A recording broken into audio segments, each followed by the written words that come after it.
एक सेठ सेठानी रहते थे। उनके यहाँ किसी प्रकार की कोई कमी नहीं थी। सेठ सेठानी धार्मिक प्रवृत्ति के थे और वो शीतला माता की पूजा भी करते थे। सेठ जी के 2 बेटियां थीं। उनकी बेटी भी पूजा पाठ करती थी। कुछ समय बाद सेठानी की तबीयत खराब हो गई और उनकी मृत्यु हो गई और दोनों बेटियों का पालन पोषण सेठ जी ने ही किया।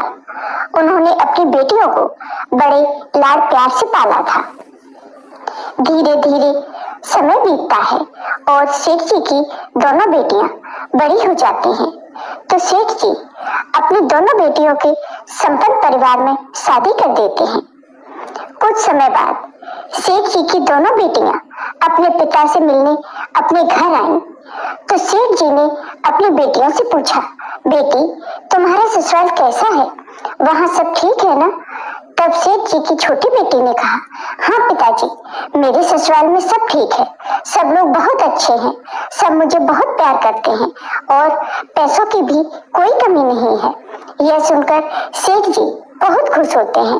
फिर सेठ जी अपनी बड़ी बेटी से पूछते हैं, तो बड़ी बेटी कहती है कि मेरे ससुराल में भी सब बहुत अच्छे हैं और पैसों की भी कोई कमी नहीं है, लेकिन वो लोग पूजा पाठ बिल्कुल भी नहीं करते और मुझे भी पूजा पाठ करने से मना करते हैं, लेकिन मैं तो चुपचाप मंदिर जाकर पूजा पाठ कर लेती हूँ।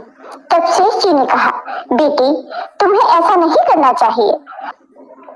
अगर तुम्हारे ससुराल वाले नहीं चाहते कि तुम पूजा पाठ करो तो तुम्हें पूजा पाठ नहीं करना चाहिए। अगर उन्हें ये सब पता चल गया तो वो बहुत नाराज होंगे। तब बड़ी बेटी ने कहा, पिताजी तो क्या मैं उनके लिए भगवान को छोड़ दूं?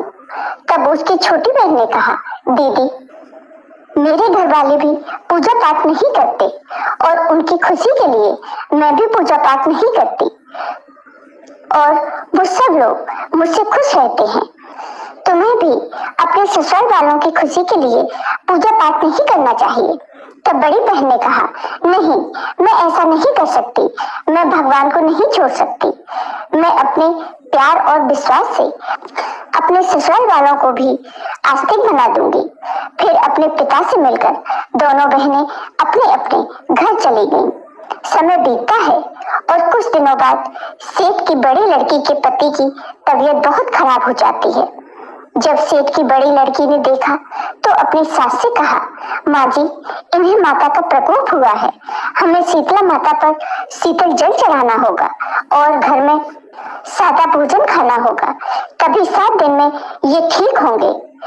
तब उसकी सास ने कहा, ये सब बेकार की बातें हैं, अभी वैद्य जी दवाई देंगे तो ये ठीक हो जाएगा। सेठ की बेटी चुप रही, उसने कुछ नहीं कहा। लेकिन अगले दिन सुबह सबके उठने से पहले वह शीतला माँ के मंदिर जाकर पानी चढ़ा आई। अगले दिन उसकी सास ने उसे देख लिया। तब सास ने उससे पूछा, बहू कहाँ गई थी? तब उसने कहा, माँ जी मैं शीतला माँ के मंदिर जल चढ़ाने गई थी। शीतला माँ पर जल चढ़ाने से माँ शांत हो जाएंगी और इन्हें भी आराम मिल जाएगा। अपने बेटे को तड़पता हुआ देखकर उसकी सास भी मान गई और अगले दिन वो भी अपनी बहू के साथ शीतला माता के मंदिर में गई और दोनों सास बहू ने शीतला माँ पर जल चढ़ाया तथा पूजा पाठ किया। साथ ही घर आकर जैसा बहू ने कहा था वह सब परहेज भी किया। 1 सप्ताह बाद वह लड़का बिल्कुल ठीक हो गया। पूरा परिवार माँ की शक्ति को समझ गया और अपनी बहू के साथ पूजा पाठ करने लगा। एक दिन उसकी छोटी बहन उससे मिलने आई तो बड़ी बहन ने सारी बात अपनी छोटी बहन को बताई और कहा कि तुम भी मेरी बात मानो, 2 दिन बाद शीतला अष्टमी है, सो 1 दिन पहले खाना बना लेना और दूसरे दिन शीतला माँ की पूजा करके वही बासी खाना प्रसाद के रूप में सबको खिलाना और खुद भी खाना। तब छोटी बहन ने कहा, नहीं दीदी मैं ये सब नहीं कर सकती, आजकल बासी खाना कौन खाता है और अगर मैं ये अपने ससुराल वालों से कहूंगी तो वो नहीं मानेंगे और मुझे भी गंवार समझेंगे। ऐसा कहकर छोटी बहन अपने घर चली गई। फिर शीतला अष्टमी का दिन आया तो बड़ी बहन ने अपने पूरे परिवार के साथ शीतला माता की पूजा की और भोग लगाया।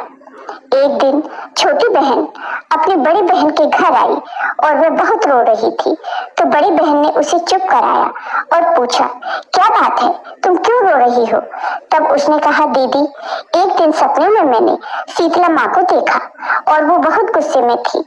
उसके अगले दिन से ही मेरे ससुर जी की तबीयत बहुत खराब हो गई और इन्हें भी बिजनेस में बहुत नुकसान हो गया। तब बड़ी बहन ने कहा कि मैंने तो तुझसे पहले ही कहा था, तुम्हारी शादी के बाद पहली शीतला अष्टमी थी, तुम्हें शीतला माँ की पूजा करनी चाहिए थी। कोई बात नहीं, चलो अब तुम मेरे साथ शीतला माँ के मंदिर चलो, सब ठीक हो जाएगा। दोनों